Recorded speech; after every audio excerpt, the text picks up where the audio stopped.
এত কিসের হ্যাংলামি? কয়েকজনের যা আদিক্ষেতা দেখলাম, এটা মেসিকে দেখা না নিজেকে জাহির করা। কোনো পরিকল্পনা নেই। মেসি যখন মাঠে ঘুরছেন, কত মানুষ শখ করে কত পয়সা দিয়ে টিকিট কেটেছিলেন, তাঁরা মেসিকেই দেখতে পেলেন না। কলকাতায় দর্শকরা মেসিকে দেখতে না পাওয়া নিয়ে নাম না করে আয়োজক ও মেসির সঙ্গে থাকা বেশ কিছু মানুষের বিরুদ্ধে প্রকাশ্যে ক্ষোভ উগরে দিলেন কুণাল ঘোষ। মেসির কলকাতা সফর ঘিরে চূড়ান্ত বিশৃঙ্খলা। যুবভারতী ক্রীড়াঙ্গনে নির্ধারিত সময়ের আগেই শেষ করতে হলো অনুষ্ঠান। গোটা মাঠ প্রদক্ষিণ করার কথা ছিল লিও মেসির, কিন্তু তেমনটা হলো না। ক্ষুব্ধ হলেন দর্শকরা। গ্যালারি থেকে ছোড়া হলো বোতল। এ নিয়ে আয়োজকদের বিরুদ্ধে মুখ খোলেন তৃণমূল নেতা কুণাল ঘোষ। এদিন মেসির অনুষ্ঠান মাঝপথে বন্ধ হওয়ার পর এক্স হ্যান্ডেলে পোস্ট করে ক্ষোভ উগরে দিয়ে কুণাল বলেন, মেসিকে নিয়ে যুব ভারতী ক্রীড়াঙ্গনে যেটা হয়েছে সেটা দুর্ভাগ্যজনক, লজ্জাজনক। কিছু লোকের হ্যাংলামির জন্য এরকম একটা লজ্জাজনক পরিস্থিতি কলকাতাতে হলো। মেসি যখন মাঠে ঘুরছেন, কত মানুষ শখ করে কত পয়সা দিয়ে টিকিট কেটেছিলেন, তারা মেসিকে দেখতেই পেলেন না। এত কিসের হ্যাংলামি? কয়েকজনের যা আদিক্ষেতা দেখলাম, এটা মেসিকে দেখা না নিজেকে জাহির করা। কোনো পরিকল্পনা নেই। আয়োজক এটা হচ্ছেটা কি? শুধু টাকা, শুধু ব্যবসা। এই আয়োজক আর কিছু হ্যাংলার জন্য সবাই বঞ্চিত হলো। মাননীয় মুখ্যমন্ত্রী পৌঁছানোর আগেই মেসিকে বেরিয়ে যেতে হচ্ছে। কিছু দর্শক জল ছুটছেন, সেটা অন্যায়, কিন্তু তাদের ক্ষোভটা স্বাভাবিক। কি বলেছেন কুণাল ঘোষ, শুনবো। মেসিকে নিয়ে যুব ভারতী ক্রীড়াঙ্গনে যেটা হলো সেটা দুর্ভাগ্যজনক, লজ্জাজনক এবং অত্যন্ত কুরুচিকর। কিছু লোকের হ্যাংলামির জন্য এরকম একটা লজ্জাজনক পরিস্থিতি কলকাতার উপর হলো।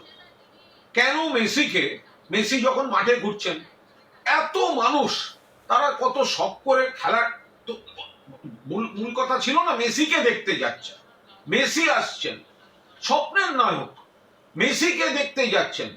তো মাঠের মধ্যে যখন মেসি ঘুরছেন, তো বাকিরা মেসিকে একটু সামলে শুধু শুধু তার নিজস্ব দেহরক্ষী দিয়ে একটু ভিড় থেকে আগে মানুষের দিকে তাকিয়ে হাত নাড়তেন। তারা যারা এই এত দামি টিকিট কেটে দেখতে এসছেন, তারা দু চোখ ভরে দেখতেন।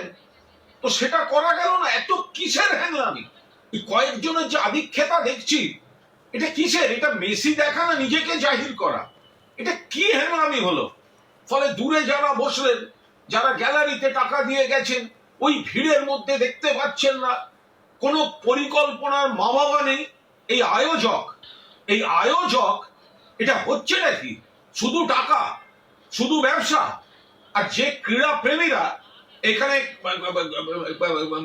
গেলেন, পুরো যুব ভারতী ভরিয়ে, অনেক বড় ডার্বিতেও এত লোক হয় না।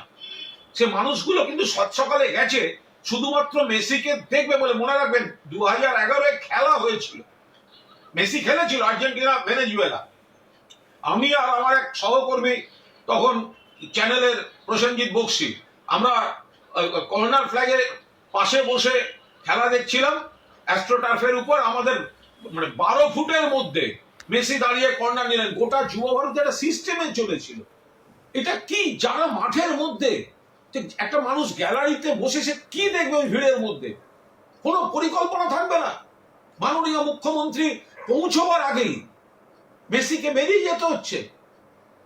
জল ছুঁড়েছেন কিছু দর্শক, জল ছোড়াটা হয়তো অন্যায়, উচিত নয়, আলাদা। বাট তাদের ক্ষোভটা কি করে অস্বীকার করবো?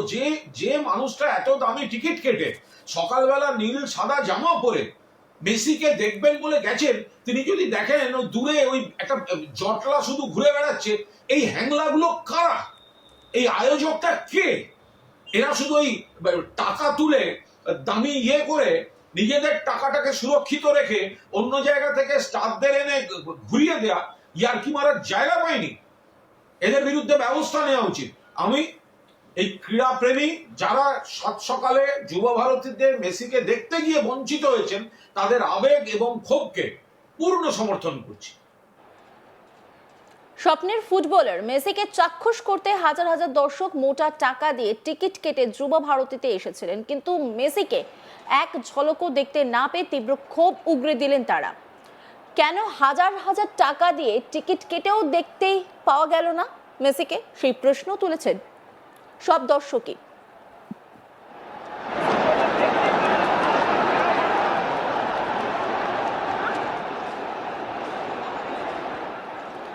এক দর্শক বলেন, টাকা দিয়ে টিকিট কেটে মাঠে এসেছিলাম মেসিকে দেখতে। সমস্ত নেতা মন্ত্রী অফিসাররা মেসিকে ঘিরে রেখেছিল, এক ঝলকও দেখতে পেলাম না।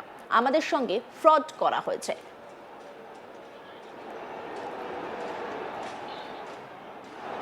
দর্শকরা কি বলছেন শুনবো। एकदम घटिया इवेंट। 10 मिनट के लिए आया, सारे नेता मंत्री कॉर्पोरेट ऑफिसर सब उनको घेर लिए, कुछ नहीं देख पाए, ना एक किक आउट करवाया ना एक पेनल्टी लिया, कुछ नहीं किया।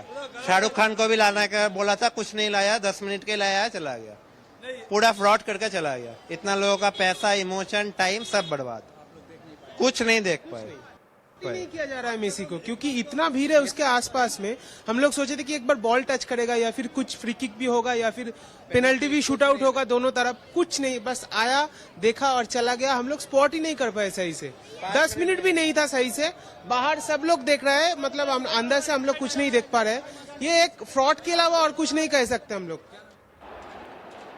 যুব ভারতে বিশৃঙ্খলার জন্য মেসি ও ক্রীড়া প্রেমীদের কাছে আন্তরিকভাবে ক্ষমা চাইলেন বাংলার মুখ্যমন্ত্রী মমতা ব্যানার্জি। তিনি টুইট করে দুঃখ প্রকাশ করেন। এই ঘটনার পর মুখ্যমন্ত্রী Mamata Banerjee x handle post করে লেখেন, এক্স সল্টলেক স্টেডিয়ামে চূড়ান্ত অব্যবস্থা দেখা গিয়েছে। আমি গভীরভাবে মর্মাহত ও বিস্মিত।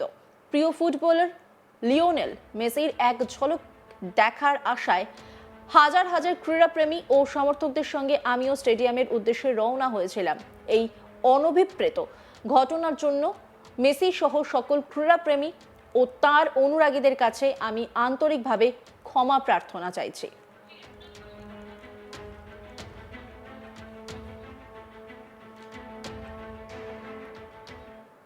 এই পরিস্থিতি নিয়ে ইতিমধ্যে মুখ পুড়েছে রাজ্য সরকারের বলে মনে করছেন বিশেষজ্ঞরা, আর এটা ভালোই জানেন মুখ্যমন্ত্রী, তাই তিনি তড়িঘড়ি তদন্ত কমিটি গঠন করেছেন। এই ঘটনায় সরব হয়েছেন কেন্দ্রীয় প্রতিমন্ত্রী সুকান্ত মজুমদার। তিনিও এক্স হ্যান্ডেলে পোস্ট করেছেন, ব্যর্থ মুখ্যমন্ত্রী মমতা ব্যানার্জির রাজত্ব মানেই চূড়ান্ত নৈরাজ্য আর অব্যবস্থা। আজ যুব ভারতী ক্রীড়াঙ্গনে ফুটবলের রাজপুত্র মেসিকে চাক্ষুষ করতে টিকিট কেটে ভিড় জমিয়েছিলেন হাজার হাজার ক্রীড়াপ্রেমী, কিন্তু প্রশাসনিক অব্যবস্থা এত চরমে পৌঁছায় যে তাকে ফিরে যেতে বাধ্য হতে হয়।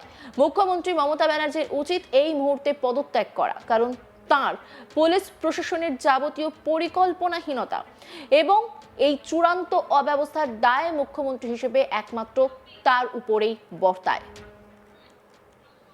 অন্যান্য খবরের আপডেটের জন্য অবশ্যই নজর রাখুন আজ তাক বাংলার ইউটিউব স্ট্রিমিংয়ে। লাইক, কমেন্ট, শেয়ার এবং সাবস্ক্রাইব করতে ভুলবেন না।